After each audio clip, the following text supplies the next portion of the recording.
She kicked open the doors for virtual women everywhere.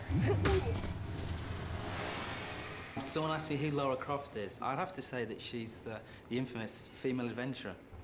And broke every rule. For them to have a female character was something very, very different, and people said we were mad. I mean, there was very heated discussions. Real-life legends wanted a piece of her. Bono called us. He wants to have Lara Croft on the Pop Mart tour. And she became every boy's fantasy. My mom is very worried. I haven't had a date in a long, long time. Lara Croft is very, very real to me. My friends say she's too real. Her beauty caused a backlash.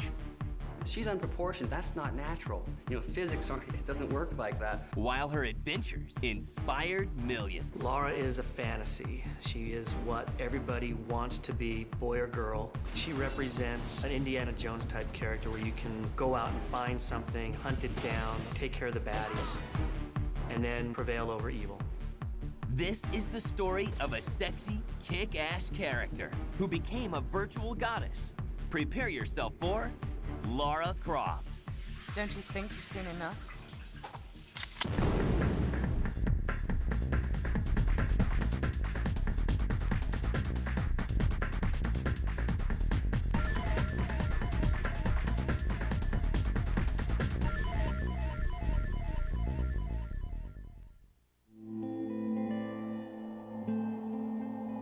In 1988, the world of video games is pretty limited.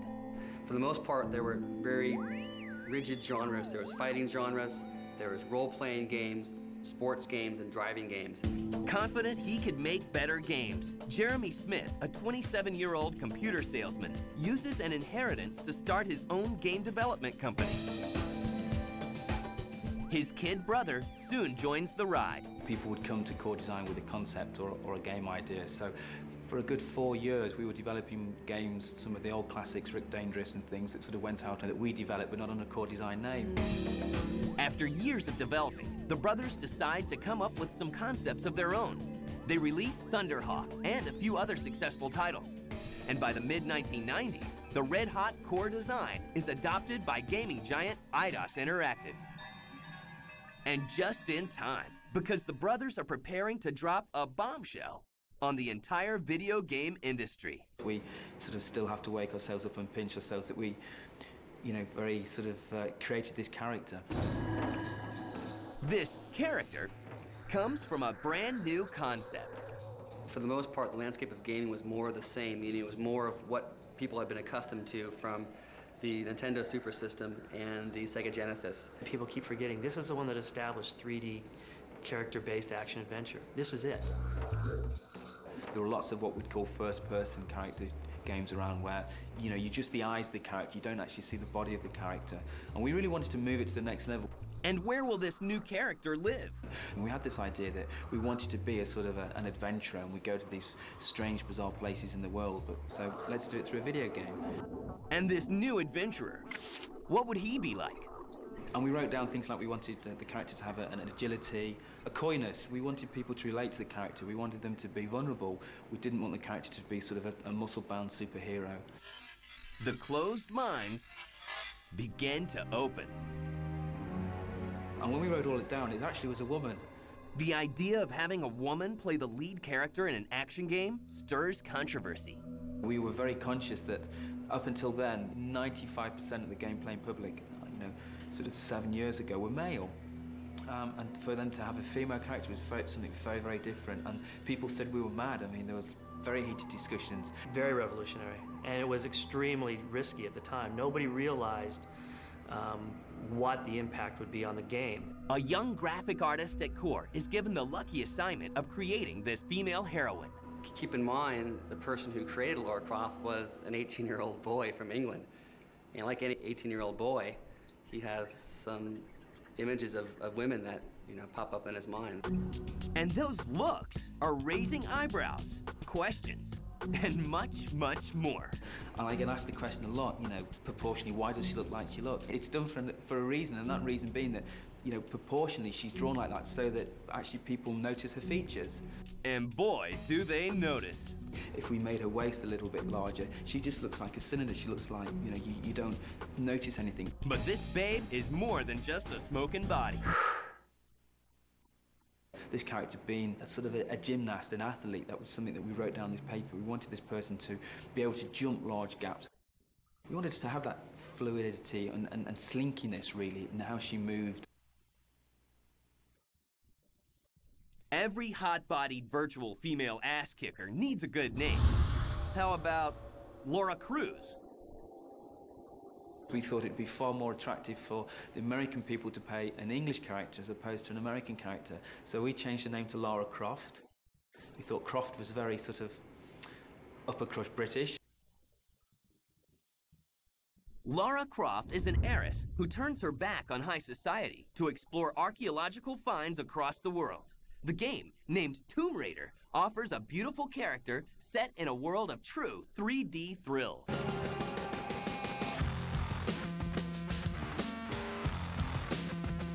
Suddenly people could be in that room and they could look around, whereas before it'd just be purely a 2D game which moved left and right of the screen. And it blends action and adventure like never before. You have these true 3D environments. You have a character that you can maneuver and control. It's time to debut the voluptuous heroine. We went to the Consumer Electronics Show and we displayed it, and the buzz was amazing. Literally, the game took off. And there was just throngs of people in front of it. Tomb Raider is released on PC, Sega Saturn, and PlayStation in late 1996.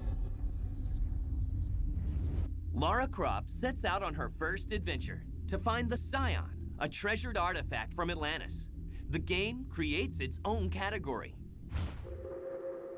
It wasn't just fighting, it wasn't just role-playing game, it was all those together and formed a new genre, action-adventure. Core was successful in being able to not only position the camera behind Lara Croft as she runs to give these beautiful panoramic cinematic views. And those panoramic views of 15 massive 3D levels, as well as the smashing gameplay, propel sales. Lara's natural assets aren't overlooked either. When you go to see films, you don't see crusty old grandmas in the lead roles. You see beautiful people. In this case, Lara Croft's a female, so why not make her literally and figuratively bigger than life? But it's her ass-kicking mentality that really turns gamers on. She takes no crap, for lack of a better word, from males.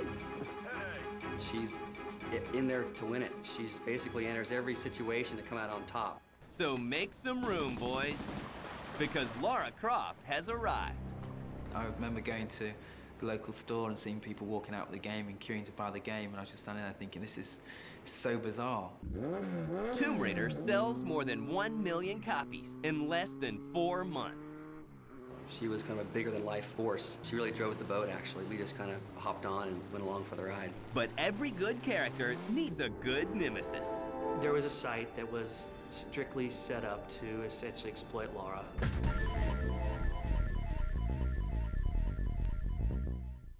Haven't you heard? G4, G4, G4. 24/7. Video game. We all love video games. G4. Hit all the buttons at once. G4. Video game. 24/7. Me and my boys sit there for hours. For gamers, by gamers. Anything I can do? Get digital. Get G4.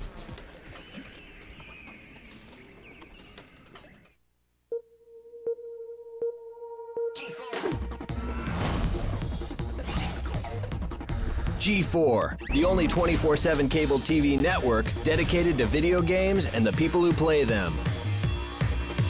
We play this game like 5 hours a day. From news and reviews to tips and tricks, we cover anything and everything that's game. G4, TV for gamers. It's just a game.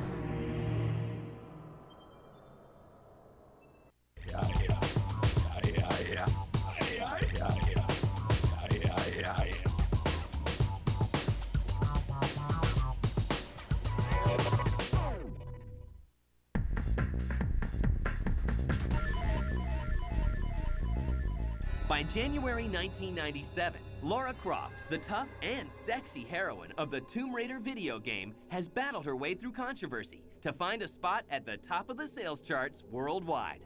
It was even more of a phenomenon in the European continent. I mean, across the European continent. In fact, Tomb Raider is a bigger deal in Europe than it is in the US. We knew at some point in development we'd got something special and different because there was so much interest into the game. But, you know, we were incredibly naive. Lara is an unexpected breakthrough. We were way undersupplied at the time. It took us forever to get back into stock. We just didn't know what the consumer was going to demand on this. The buxom babe is leading a revolution. The environments were so real. They're also exotic. Lara Croft's been called Indiana Jane, the female equivalent of James Bond, and she very much is that. Tomb Raider goes on to sell more than 4 million copies, and its star appears on more than 40 magazine covers worldwide. Fans and her creators are crazy about her. People ask questions about her like she's real. They want to know where she is, where does she take vacations, where does she go away, what does she do in her spare time. My mom is very worried. I haven't had a date in a long, long time. Lara Croft is very, very real to me. My friends say she's too real. Since Lara's busy exploring the depths of the world and stuck inside her virtual environments, each year a lovely lass is chosen to represent her at special events. We have a little entourage that she travels with.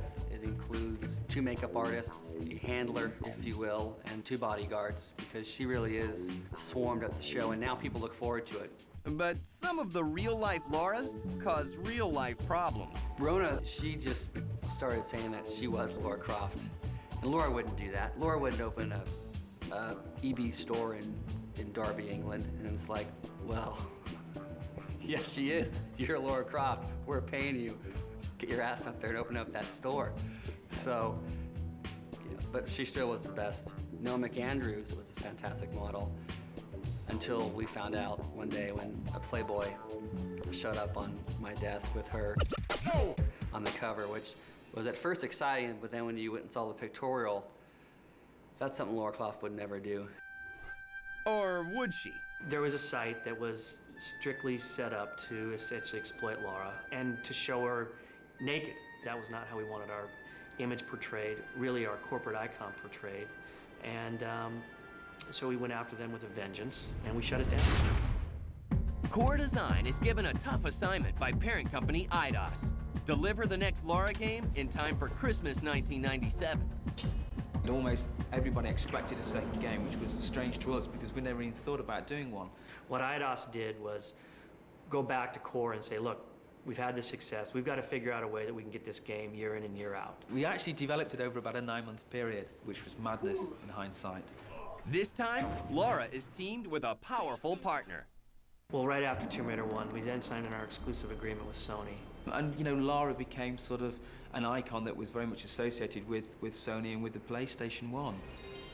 For the Core Design team, making another Tomb Raider gives them a chance to take care of some unfinished business. There was so much that sort of ended up written on that sheet of paper that was there through the development that didn't make it into this game. For the first time, the mystery behind Lara's missing locks in Game 1 is revealed. We had the ponytail in through all the development in the original game, and we just couldn't get it to work properly. It just would come through a body, go through a backpack. Miraculously went from having this long, lovely ponytail to sort of having a bob. Tomb Raider 2 is ready for the 1997 Christmas rush. They wanted her to have more purposeful sort of missions, to be fighting against something.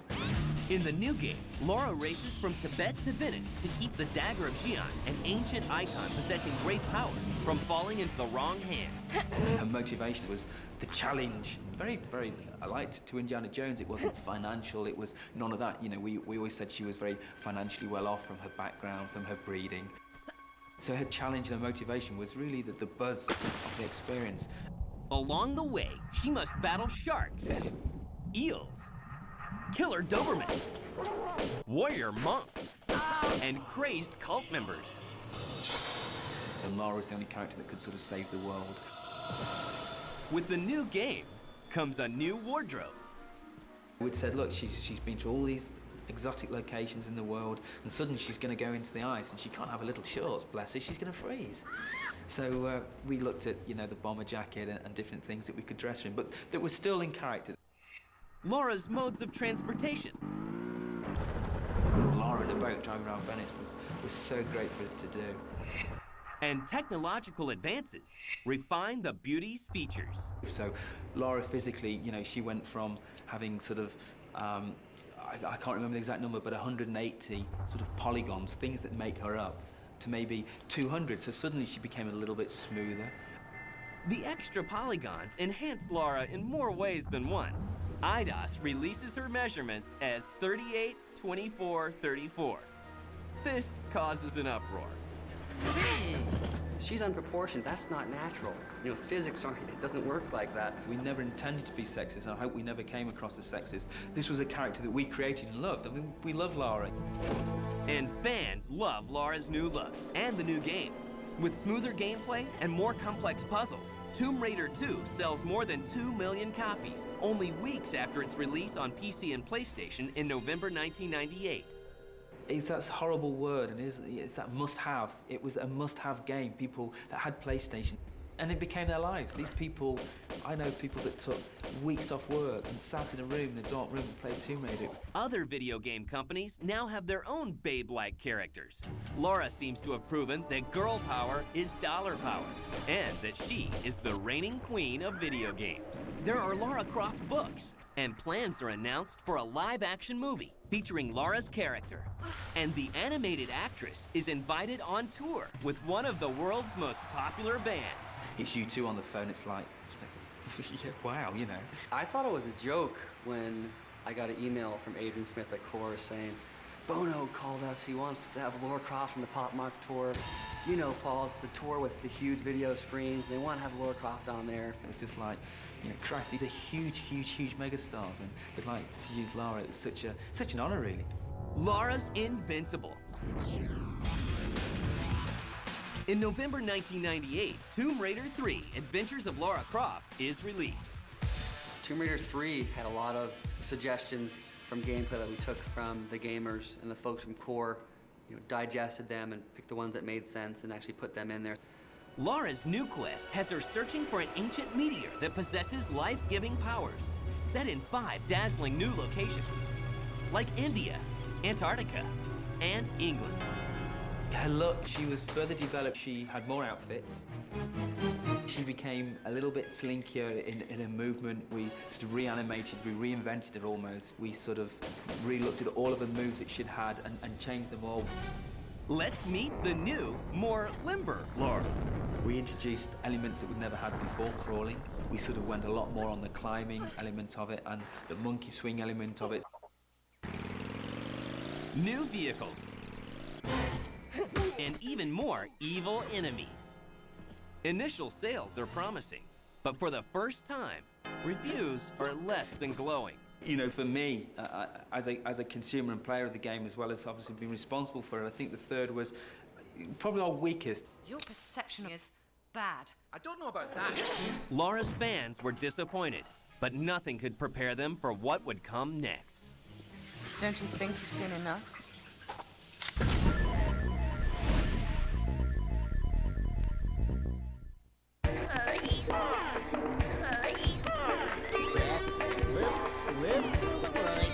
Get into the game like never before. If you're watching this, you're watching G4 TV, and if you're not, then you're asleep and no one knows. Get the lowdown on the latest hype from the only network dedicated to video games. G4 invades your television with the hottest adrenaline-pumping, bone-cracking action you won't find anywhere else 24 hours a day, 7 days a week, with 13 original series for gamers, by gamers.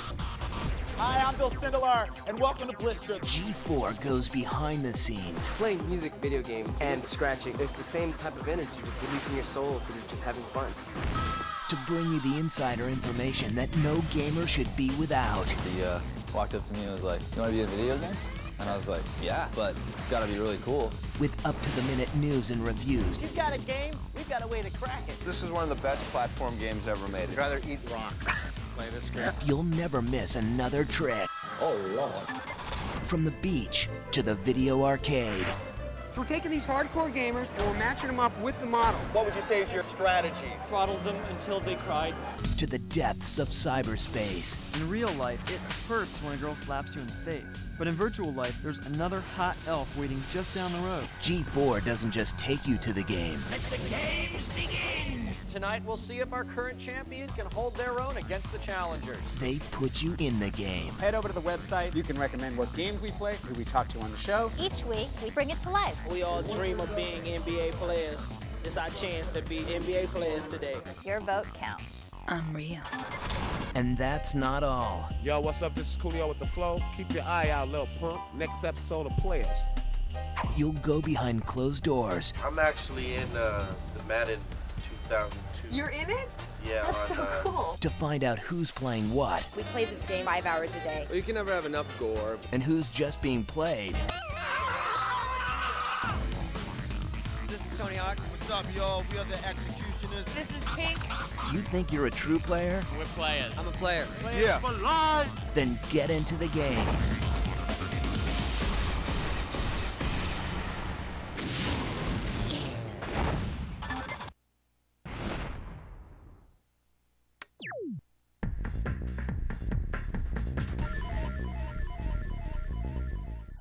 By January 1999, the Lara Croft video game franchise is a goldmine. Lara Croft launched IDOS literally in '96, and we rode on the back of Lara to where in 1999 we were literally the fastest growing stock on the NASDAQ, the fastest growing company, mid-sized company in the world. Our stock went from something like 9 to 109 in less than a year. Lara is a fantasy. She is what everybody wants to be, boy or girl. She represents, in a way, an Indiana Jones type character where you can go out and find something, hunt it down, take care of the baddies, and then prevail over evil.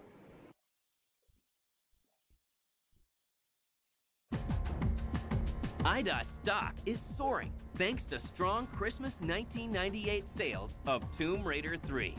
Soon after, however, sales of the new game begin to slow. We created very large environments, and we didn't guide them through enough. I think in hindsight, when we look back now, we gave them a key and we said, ha, go and find where you use this key. And we didn't tell them, and they'd have that key for hours and they couldn't find where to use it. And it almost became frustrating. So when Tomb Raider 3 came out, how are you going to be able to continue those rates of sale with other games?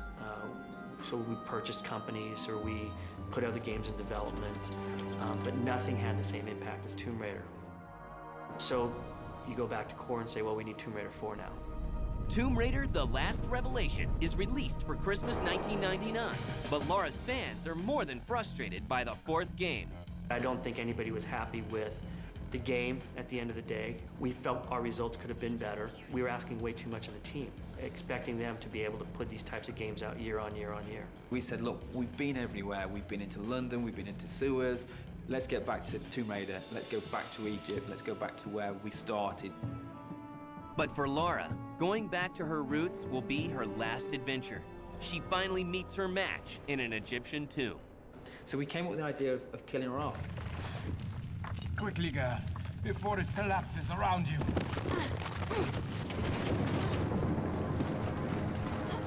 We also thought we'd get a holiday if she wasn't around. We always thought that the consumers never believed for one moment we're going to kill Lara off. But it gave us a clean slate. Although sales for the shocking sequel don't reach earlier records, Lara's fans do show up to bid her a final farewell. I mean, everybody can say, well, it wasn't that great a game, but then you look at Tomb Raider 4 and it still sold multiple millions of units. So it couldn't have been that bad. You know, the end of The Last Revelation was an important sort of milestone for us because that meant that the next generation games were being developed and being worked on. For years, the debate has raged over which actress will play Lara in the long-anticipated feature film. And the winner is... What was the most gratifying part for me is seeing Angelina Jolie portray those exact same qualities. You know, Angelina herself is like that, from what I've heard, but she certainly portrayed Lara Croft in that way, that she was kind of a take-no-prisoners gal, and that's Lara Croft. In a pleasant surprise for fans, Lara rises from the dead in December of 2000 for the release of her next game, Tomb Raider Chronicles. We had sort of no intention of doing the 5th game, but it sort of meshed in with the development process, and we sort of had two teams. One team that were very focused on next generation at that point. We had this idea. There were a few loose ends we wanted to tidy up. To the study, gentlemen, where we may pontificate over the day's disheartening events. And we did it as a flashback. We thought, let's go and do that whole sort of, you know, flashback thing with young Lara. This place gives me the creeps. There were holes in the Lara history which we'd never filled. So you saw Lara as a 16-year-old, where she met this character Von Croy, who was her sort of her mentor. You must stay close and follow my instruction. Plays a fairly big part in Next Generation. Dead or alive, the games keep coming. A new Lara Croft game is announced for November 2002. It's going to be called The Angel of Darkness. It is Lara in a whole new light, in a whole new world.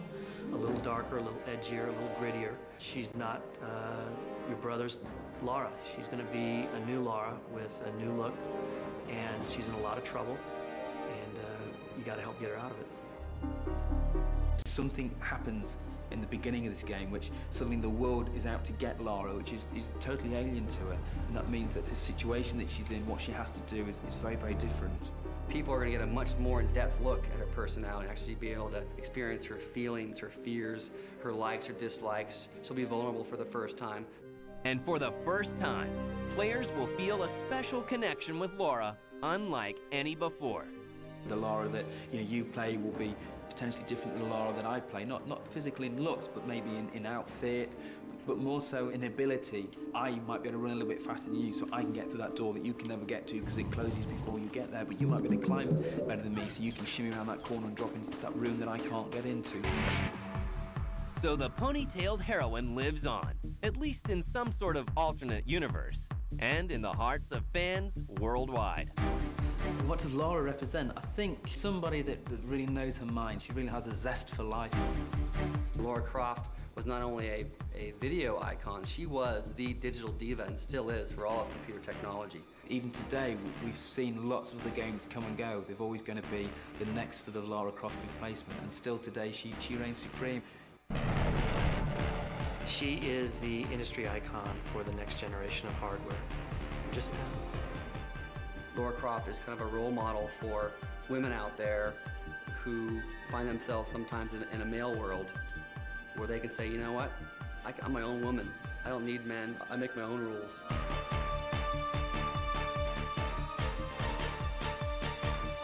Miss Croft! Give a girl a break.